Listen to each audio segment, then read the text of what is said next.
मेरा नाम प्रदीप कुमार है। मैं पंजाब का रहने वाला हूं। हम जमींदार हैं और साथ ही हमारा आड़त का भी काम है, यानी हम किसान और सरकार के बीच में फसल का लेन देन का काम करते हैं। अब मैं पंजाब से हूं तो बता दूं कि यहाँ की दो चीजें बहुत मशहूर हैं। एक पटियाला पेग और दूसरी पंजाबन लड़कियां।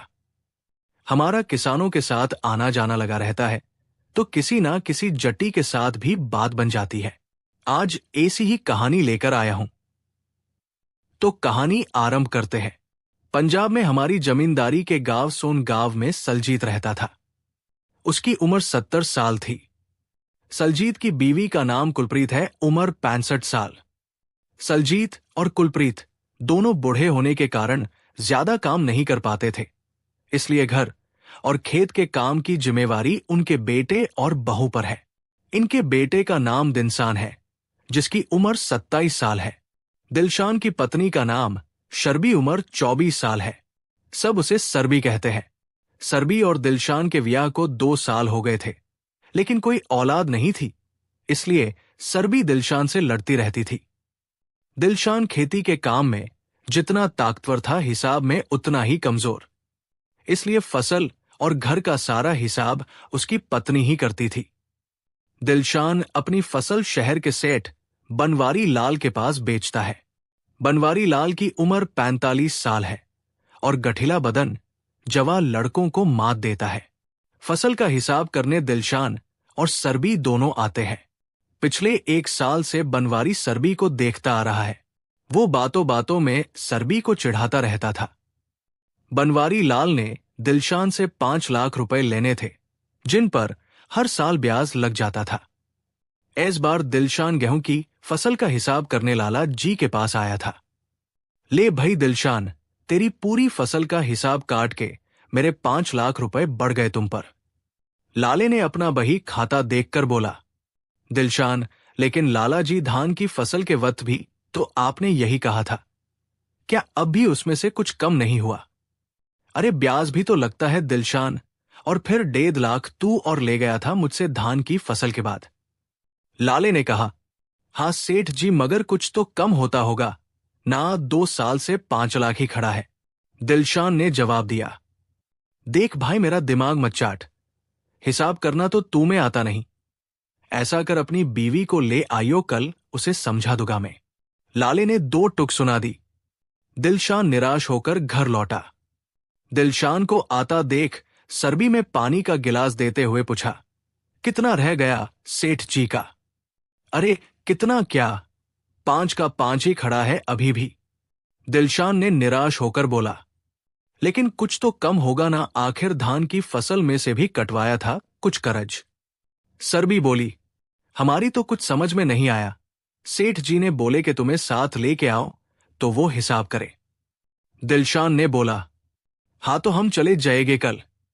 सरबी ने जवाब दिया। अरे नहीं, तुम्हें अकेली ही जाना पड़ेगा कल। हमें चारे को पानी लगाना है और जमीन भी तैयार करनी है।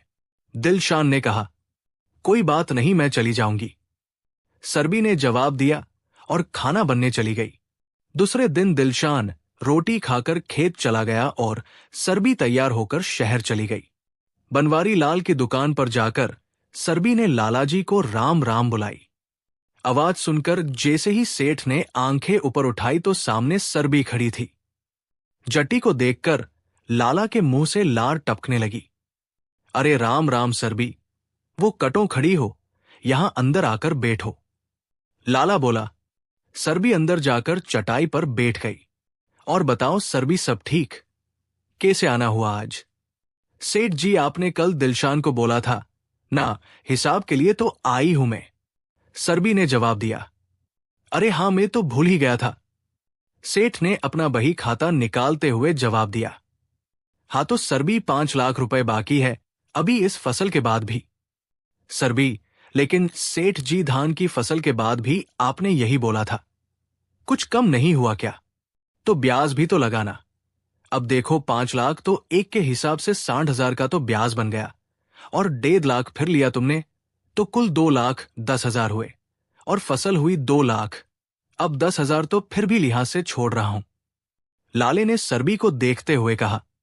सरबी थोड़ा निराश होकर बोली, ऐसे तो हम पूरी जिंदगी कर्जे में रहेंगे सेठ जी। मैंने तुम्हें कहा था सरबी के दिलशान को मेरे पास काम पे लगा दो। कुछ कर्जा तो मैं उसके वेतन से थोड़ा थोड़ा करके काट लेता। लाले ने जवाब दिया। लेकिन फिर खेतों का क्या होगा सेठ जी?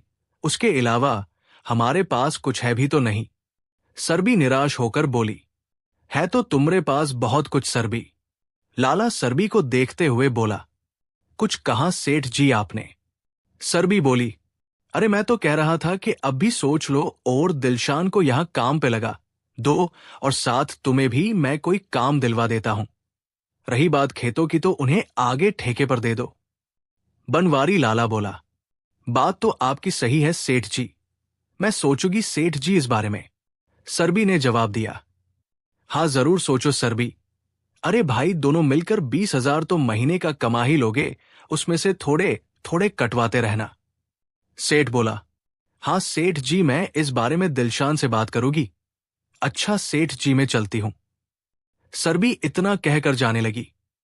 सेठ बनवारी लाल सरबी को जाते हुए देख रहा था। सरबी के जाने के बाद लाला फिर से बही खाते में फसलों का जोड़ तोड़ करने लगा। अभी 5 मिनट ही हुए थे, लाले को फिर से राम राम की आवाज सुनाई दी। लाले ने नजर उठाकर देखा तो सामने ऋतु खड़ी थी। ऋतु लाले के पास काम करने वाले बाबू की बीवी थी। वो जात के बौरिये थे। ऋतु को देखते लाले की आंखों में चमक आ गई। अरे यार ऋतु कैसे आना हुआ? लाले ने पूछा। सेठ जी कुछ पैसे चाहिए थे घर का राशन लेने के लिए। ऋतु ने जवाब दिया। अरे तो अंदर आ जाना, बहर ट्यो खड़ी है। लाला ने उठते हुए बोला और बाहर देखने लगा कि कोई है तो नहीं। जैसे ही ऋतु अंदर गई लाले ने दुकान का दरवाजा लगा दिया। क्या ऋतु इतने दिन कहाँ थी, दिखाई नहीं दी? सेठ जी घर में थी, आपको तो उस शराबी का पता है, ऋतु ने जवाब दिया। लेकिन आप आज इतने उतावले क्यों हो रहे हैं? पहले तो कभी ऐसा नहीं किया आपने। लाला ने ऋतु को दुकान के नीचे बने सुरंग टाइप कमरे में ले गया और लाइट जला दी। अरे मत पूछ ऋतु, अभी अभी सरबी गई है यहां से। लाले ने बोला। ऋतु सरबी को जानती है और दोनों अच्छी सहेलियां हैं। हाँ तो उसने ऐसा क्या कर दिया? ऋतु ने पूछा। लाला भी ऋतु के पास बैठ गया। क्या नहीं किया? लाले ने सरबी को याद करते हुए कहा। बस इतनी सी बात, और मैं पता नहीं क्या क्या सोच रही थी मन में। ऋतु बोली। इतनी सी बात मतलब तू कर सकती मेरा काम? लेके आएगी सरबी को लाले के पास। लाले की आंखों में चमक आ गई। क्यों नहीं सेठ जी, आप तो जानते हैं कि सरबी के साथ मेरी कितनी बनती है। हाँ लेकिन उसकी फीस लगेगी। ऋतु ने लाले की तरफ देखते हुए बोला। अरे मुंह मांगी फीस दे दूंगा, जो कहोगी मिलेगा। कहो तो अभी दे सकता हूं जो मांगोगी। लाले ने ऋतु की बोला। अरे ज्यादा कुछ नहीं चाहिए सेठ जी, बस मुझे अपना खाता साफ चाहिए। ऋतु ने भी गरम लोहे पर हथौड़ा मार दिया। जिस दिन सरबी को ले आएगी उस दिन तेरा खाता साफ कर दूंगा, तब तक नहीं। लाले ने जवाब दिया। तो बस समझ लो सरबी आपकी हो गई। ऋतु ने लाले को विश्वास दिलाते हुए कहा। थोड़े टाइम बाद ऋतु बोल, लाला जी रुपए दो, मुझे जाना है, अब बहुत देर गई है। लाला बोला। बता तो सही कितने चाहिए? 5,000 दे दो लाला जी, ऋतु बोली। अरे थोड़े ले जा, पहले ही बहुत चला गया है तेरी तरफ। लाला ऋतु को देखते हुए बोला। दे दो लाला जी, वैसे भी अब खाता तो साफ होने ही वाला है, ऋतु ने मुस्कुराते हुए कहा। बहुत चालाक है तू। ठीक है ले जा, लेकिन वादा मत भूलियो अपना, लाले ने 5,000 रुपए ऋतु को देते हुए कहा। नहीं भूलूगी लाला जी, ऋतु ने रुपए पकड़े और चली गई। लाला फिर से सरबी की यादों में खो गया। शाम होते सरबी घर पहुंच चुकी थी और दिलशान भी उसके इंतजार में बैठा था। जैसे ही दिलशान ने सरबी को आते देखा, एकदम से सवाल पूछने लगा। क्या हुआ? क्या कहा लाला जी ने? हिसाब सही था क्या? सरबी चारपाई पर बैठ गई। हाँ हिसाब तो सही है लाला जी का। दिलशान सरबी का जवाब सुनकर निराश हो गया। तो फिर अब हम क्या करें? जी तोड़ मेहनत करते हैं, लेकिन कर्ज वैसा का वैसा ही खड़ा है। सरबी दिलशान को देखती हुई बोली। सुनो ना, सेठ जी ने आज हमसे काम के बारे में बात की थी। कौन सा काम? दिलशान ने सरबी को देखते हुए कहा। सेठ जी कह रहे थे कि तुम उनके यहां काम पर लग जाओ, 8,000 महीना देगे और कहे मुझे भी वहां कोई काम दिलवा देगे, फिर हम वेतन में से हर महीने थोड़े थोड़े रुपए लौटाते रहेंगे। सरबी ने दिलशान को देखते हुए कहा। दिलशान सरबी की बात सुनकर बोला, लेकिन फिर खेतों का क्या होगा? वहां फसल को कौन देखेगा? खेतों को हम आगे किसी को ठेके पर दे देंगे और फिर महीने की जो कमाई होगी उससे घर का खर्चा भी निकाल लेंगे। सरबी ने जवाब दिया, वो तो ठीक है, लेकिन शहर आने जाने पर भी खर्च होगा रोज का, उसका क्या? दिलशान ने सरबी को देख बोला, ओह तुम तो बिल्कुल बुद्धू हो। हम सेठ जी को बोल के कोई सस्ता मकान किराए पे ले लेंगे और इस मकान को यहां किसी को किराए पर दे देंगे, समझे कि नहीं कुछ? सरबी ने कहा, अब मेरा तो हिसाब तुम जानती हो, तुम कह रही हो तो सही ही होगा। दिलशान ने भी हामी भर दी। ठीक है, फिर मैं सेठ जी को बोल दूंगी, तुम मां बाबूजी को शहर जाने के लिए मनाओ। सरबी ने दिलशान से कहा। दिलशान भी सरबी की बात मानकर अपने मां बाबूजी के साथ बात करने चला गया और उनसे बात की।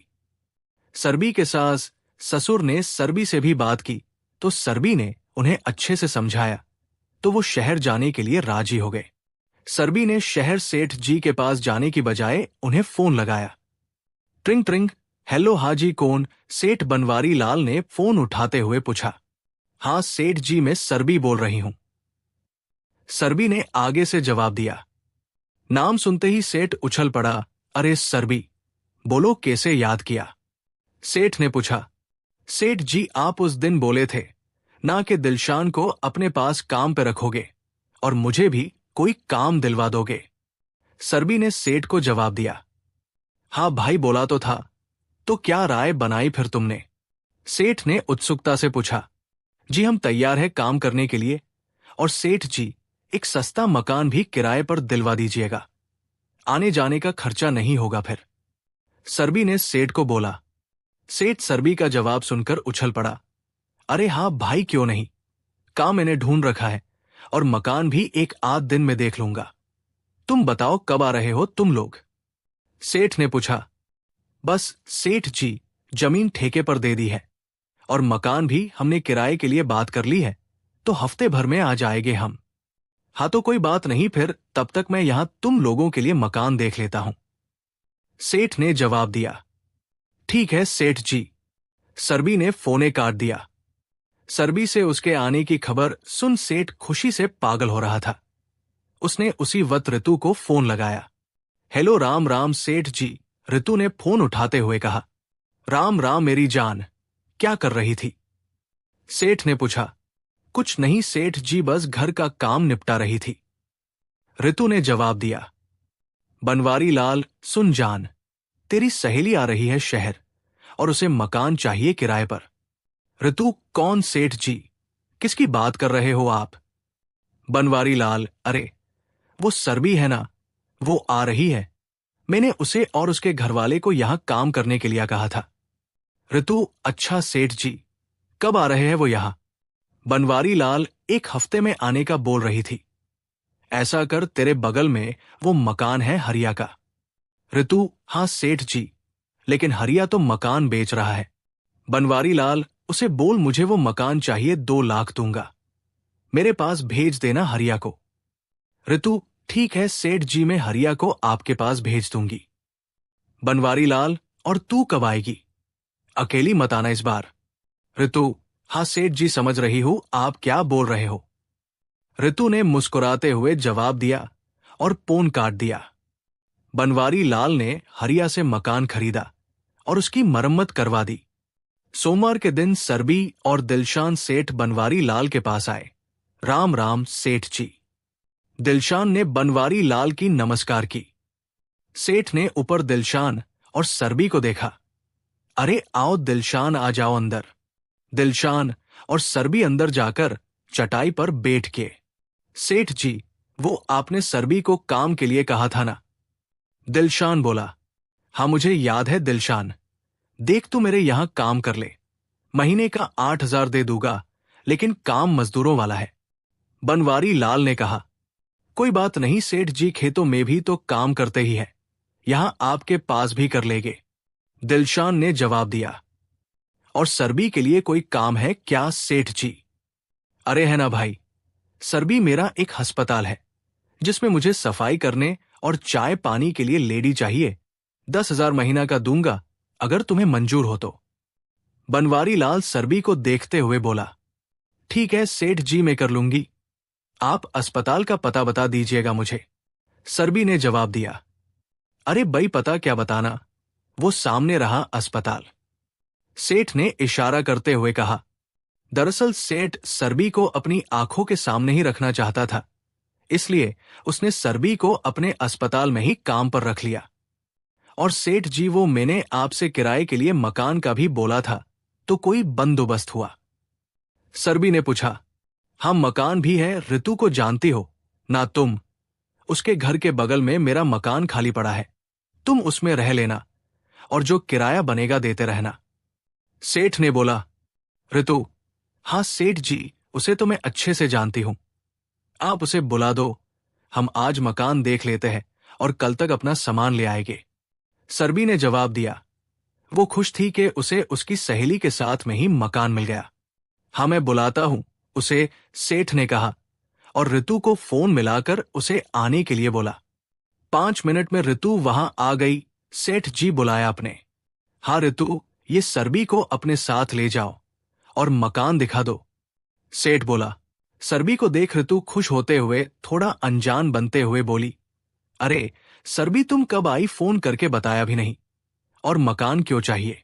वो सेठ जी ने हमें यहां काम दिला दिया है, तो अब हम यही रहेंगे, सरबी ने जवाब दिया। अरे ये तो और भी अच्छा किया, गांव में रखा ही क्या है, चलो मैं तुम्हें मकान दिखा देती हूं, ऋतु बोली। सरबी और दिलशान सेठ बनवारी लाल को राम राम बोलकर ऋतु के साथ चल दिए। ऋतु ने उन्हें अपने साथ वाले मकान दिखाया जो सेठ ने हरिया से खरीदा था। ले सरबी, ये है तुम्हारा मकान, कैसा लगा तुम्हें? सामान रखते हुए ऋतु बोली।